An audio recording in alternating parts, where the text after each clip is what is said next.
రైతుల సంక్షేమమే కూటమి ప్రభుత్వ లక్ష్యమని గండేపల్లి మండలం తాళ్ళూరు గ్రామంలో సర్పంచ్ శీలామంతుల వీరబాబు అధ్యక్షతన రాజముద్రతో కూడిన మా భూమి మా హక్కు నూతన పాస్ పుస్తకాల పంపిణీ కార్యక్రమంలో ఎమ్మెల్యే జ్యోతుల నెహ్రూ పాల్గొన్నారు.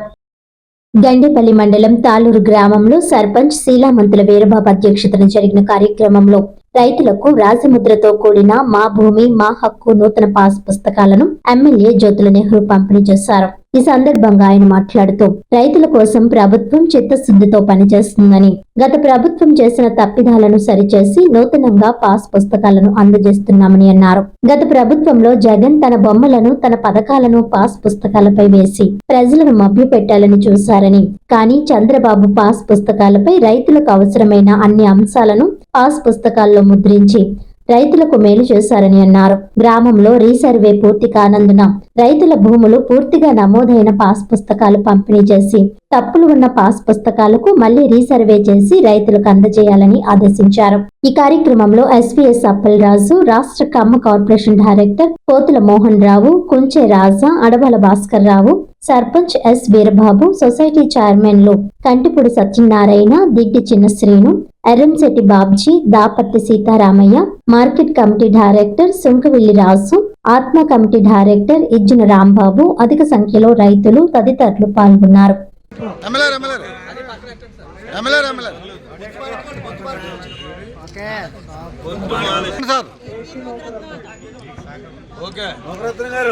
మీ పేరు చెప్పు. ఉమ్ముళ్ళు ఎర్రజండి సార్.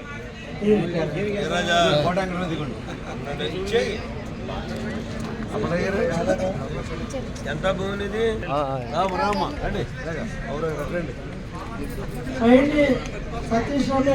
రమేష్ రమేష్ గారు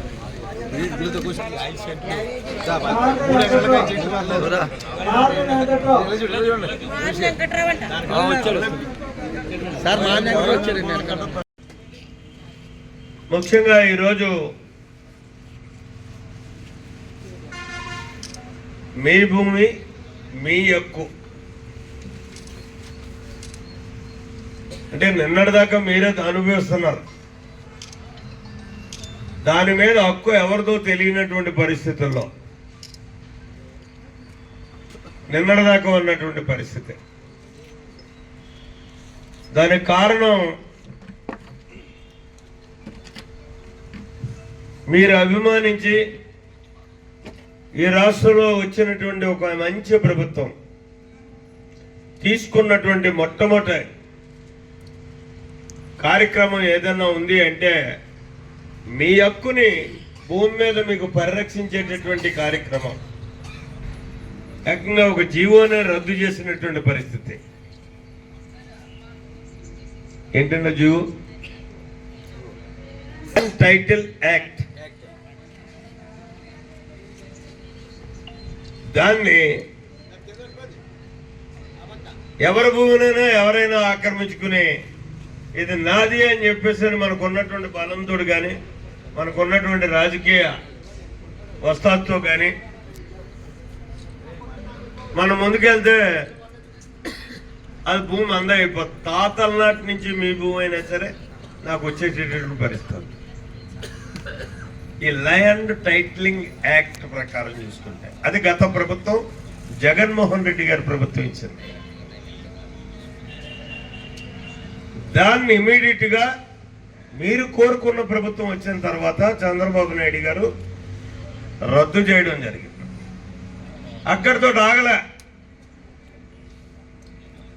ఇప్పుడు మీ భూమి తాతల నాటి నుంచి మీకు వచ్చినటువంటి భూము లేదా కష్టించి ఆరుగాలం శ్రమటోర్చి కొనుక్కున్నటువంటి భూము, ఈ భూమి మీద పట్టాదారు పాస్ పుస్తకం పాత ఉంటుంది చూడండి. ఇక్కడ ఈ పట్టాదారు పాస్ పుస్తకం గత ప్రభుత్వం ఏ ప్రభుత్వం ఇచ్చినా పట్టాదారు పాస్ పుస్తకం ఇది ఇచ్చింది.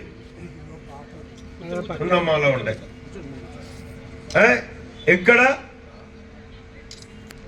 ఎంబలం వచ్చి ప్రభుత్వ ఎంబలం తోటి పట్టాదారు పాస్ పుస్తకం వచ్చింది.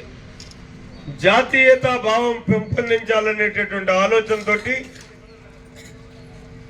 మనకు స్వాతంత్ర్యం తెచ్చినటువంటి జాతీయ జెండాని ఇక్కడ ముద్రించింది. హక్కుని ఈ పట్టాదారు పాస్ పుస్తకం ద్వారా మీకు అతను ప్రభుత్వంలో ఇచ్చినటువంటి సంక్షేమ కార్యక్రమాల్ని ఇక్కడ ముద్రించాడు వెనక పక్కనే.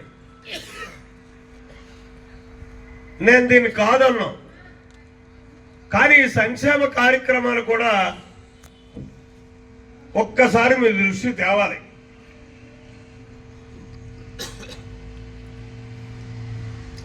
అమ్మ ఒడి తను ఏమన్నాడండి ఎన్నికల ముందు? ఎంతమంది చదువుకుంటే అంతమందికి కూడా కుటుంబంలో ఉన్న పిల్లలకు నేను అమ్మ ఒడిస్తాను అని చెప్పాడు. ఇచ్చాడా? తీరా అధికారంలోకి వచ్చిన తర్వాత ఒక్కడికే ఇచ్చాడు. ఒకరిని చదివించు, రెండో వాడు ఉంటే ఒక కర్ర ఇచ్చి దోళ్ళు గాయించు. ఇది అతను చెప్పినటువంటిది. అంటే చదువుకుంటే తెలివైన వాళ్ళు అయిపోతారు. నా మాట ఎక్కడంటారు మీరు? ఇప్పటికే సగం సగం తెలివితేటలతో నా మాట వింటలే, నా ఆట సాగటంలే. పూర్తిగా పరిపూర్ణంగా మీరు అంతా చదివేసుకుంటే మా మాట అనే పరిస్థితి ఉండదు. ఆ దురాలోచనతోటి ఈ సక్రమంగా అమలు చేయలేనటువంటి దాన్ని గొప్పగా చెప్పుకుంటూ అమ్మ ఒడి అని చెప్పేసి ఒక బొమ్మ వేశాడు ఇక్కడ. అక్కడితో ఆగలే. జలయజ్ఞం అంటే ఈ జలయజ్ఞం అనేటటువంటి కార్యక్రమం యావత్ ఆంధ్రప్రదేశ్లో ఉన్నటువంటి ప్రతి ప్రాజెక్టుని పూర్తి చేయడానికి ఆనాడు మాటిచ్చి కార్యక్రమాన్ని పెట్టి రాజశేఖర రెడ్డికి వారసుడిగా నేను జలయజ్ఞాన్ని పూర్తి చేస్తాను అని చెప్పి గొప్పగా చెప్పుకున్నటువంటి ఈ వ్యక్తి ఒక్క ఎకరం నీరు కూడా కొత్తగా ప్రాజెక్టు ఏ ప్రాజెక్టుకి కూడా ఒక్క ఎకరానికి కూడా నీరు ఇవ్వనటువంటి నికృష్టమైనటువంటి పాలన చేశాడు. ఇది కరెక్టా? ఎక్కడికో పోవక్కర్లే, మీ తాళ్ళూరే, మీ వెనక నెత్తి మీద ఉన్నటువంటి లిఫ్ట్ ఇరిగేషన్ స్కీమ్ ఏమైంది? 31,000 ఎకరానికి నీరు ఇవ్వాల్సినటువంటి ఆ పథకం నిర్వీర్యం అయిపోయింది. ఇక జలయజ్ఞం ఇది అమలు చేయగలిగాడా అంటే అతను అబద్ధపు పాలన ఏ రకంగా జరిగింది, మనల్ని నమ్మించడానికి ఏ రకంగా ప్రయత్నం చేశాడు అనడానికి ఇదే నిదర్శనం. అలాగే మద్య నియంత్రణ దప్పదప్పాలుగా మద్యాన్ని నియంత్రిస్తాను, 5 సంవత్సరాల్లో సంపూర్ణంగా మద్యం లేకుండా చేస్తాను అన్నాడు. చేశాడా? చెయ్యకపోగా కల్తీ మద్యం ఇచ్చి ఎంతో మంది ప్రాణాలు పోవడానికి కానీ ఆరోగ్యాలు సర్వనాశనం అవడానికి కానీ కారకుడు అయ్యాడు ఈ పాలకుడు అని చెప్పేసి మనం చెప్తున్నాం.